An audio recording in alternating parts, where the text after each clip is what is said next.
बिस्मिल्लाहिर्रहमानिर्रहीम, अस्सलाम वालेकुम। कॉलम शामिल फारूकी के। आइए आज उनका एक कॉलम सुनते हैं। अदलिया से मायूस हो जाएं तो आइए सुनते हैं। पुराने ज़माने में किसी बादशाह के जिस्म में कोई ऐसा ज़ख्म हो गया था जिसके इलाज में तमाम अतिब्बा और जर्राह नाकाम हो गए।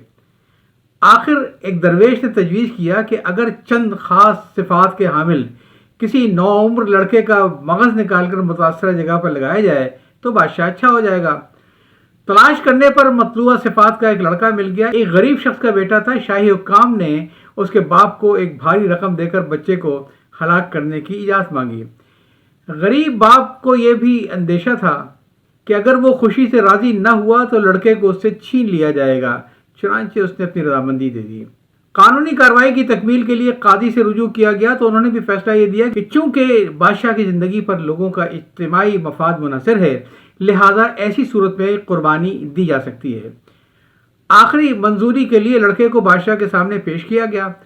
लड़के के बाप और काजी की मंजूरी की तस्दीक के बाद बादशाह ने भी बच्चे को कत्ल की मंजूरी दे दी।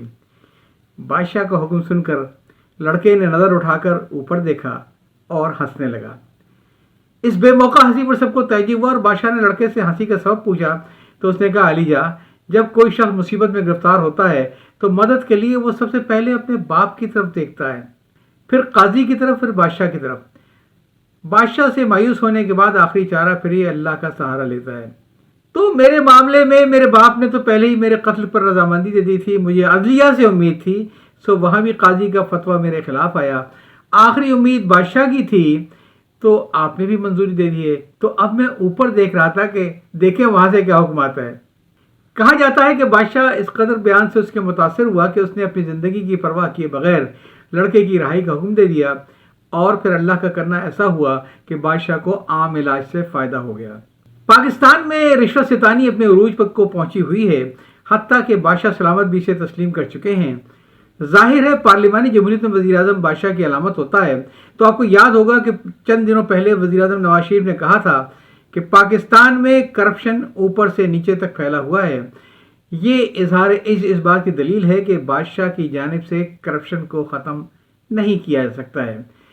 चुनांचे लोगों ने अदलिया से उम्मीद बांधी। अब्दुल गनी नामी एक शख्स ने सुप्रीम कोर्ट में दरख्वास्त की कि टूटी फूटी सड़कों की मरम्मत और दुरुस्तगी का हुक्म जारी किया जाए।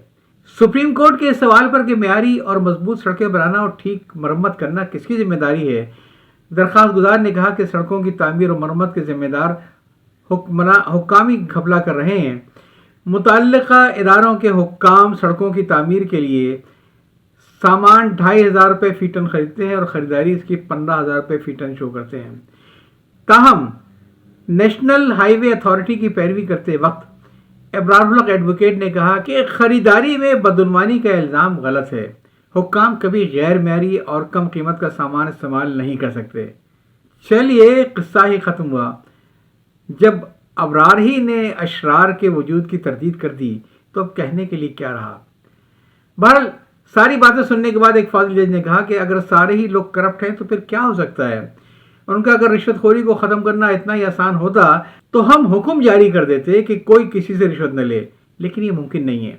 अहकाम जारी किए थे जो काबिल अमल हों और जिन्हें नाफिज करने किया जा सके। क्या सुप्रीम कोर्ट सारे काम छोड़कर सड़कों को मुआयना शुरू कर दे? यानी रिश्वत सितारी के खात्मे के लिए बादशाह के अलावा आप अदलिया से भी कोई उम्मीद न बांधें। तो जनाब अब्दुल गनी और ए क़ारीन कराम, अब आखिरी सहारा अल्लाह का है जो हय्यु क़य्यूम है। लिहाजा मेरा मशवरा ये है कि अल्लाह ताला की मदद हासिल करने के लिए कुनूत नाज़िला का अमल शुरू कर दीजिए। जब उम्मत मुस्लिमा पर दुश्मनों का गलबा बढ़ जाता है और मुसलमानों को अपनी तबाही नजर आने लगती है तो एक हदीस के मुताबिक मस्जिदों में अइम्मा हज़रात नमाज फजर की दूसरी रकत में रुकूअ से खड़े होने के बाद बजाय सिजदे में जाने के हाथ खोलकर कुनूत नाज़िला पढ़ते हैं। ज़ाहिर है मुक़्तदी हज़रात भी इमाम के इक़्तिदा में हाथ खोले कुनूत नाज़िला सुनते रहते हैं और आमीन कहते रहते हैं। ये दरअसल एक दुआ से ज़्यादा बद्दुआ है। इसमें अल्लाह ताला से दुआ की जाती है कि वो हमारे दुश्मनों को जलील व ख्वार कर दे, तबाह व बर्बाद कर दे, नेस्त व नाबूद कर दे, वगैरह वगैरह।